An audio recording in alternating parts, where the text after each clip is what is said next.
இலங்கைக்கான விரிவாக்கப்பட்ட நிதி வசதி செயற்றிட்டம் குறித்த 3ஆம் கட்ட மீளாய்வு தொடர்பில் சர்வதேச நாணய நிதி அதிகாரிகளுக்கும் அரசாங்கத்திற்கும் இடையில் உத்தியோகத்தர் மட்ட இணக்கப்பாடு எட்டப்பட்டுள்ளதாக இலங்கைக்கான திட்டத்தின் பிரதானி பீட்டர் ப்ரூயர் தெரிவித்தார். இலங்கையில் முன்னெடுக்கப்பட்ட 3வது மீளாய்வு தொடர்பான ஊடக சந்திப்பு இலங்கை மத்திய வங்கியில் இன்று இடம்பெற்றது. சர்வதேச நாணய நிதிய பணிப்பாளர் சபை அனுமதி அளித்த பின்னர் இலங்கைக்கு 4ஆம் கட்டமாக 254 மில்லியன் ரூபாய் நிதி விடுவிக்கப்படும் என இன்று நடைபெற்ற சர்வதேச நாணய நிதியத்துடனான 3ஆம் கட்ட மீளாய்வு கலந்துரையாடலில் தெரிவிக்கப்பட்டுள்ளது.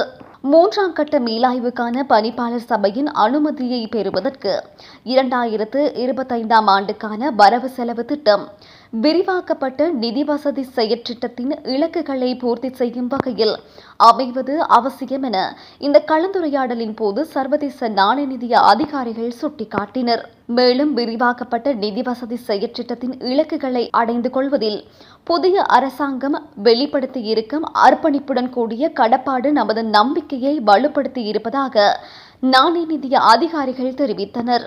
இதேவேளை சர்வதேச நாணய நிதியத்துடனான 3வது மீளாய்வு கலந்துரையாடல் நேற்று ஜனாதிபதி அலுவலகத்தில் இடம்பெற்றிருந்தமை குறிப்பிடத்தக்கது.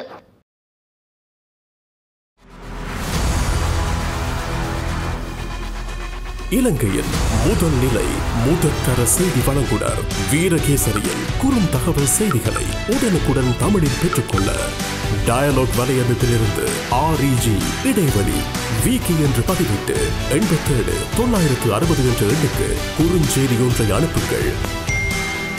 வீரகேசரி செய்தியுடன் இணைந்திருங்கள்.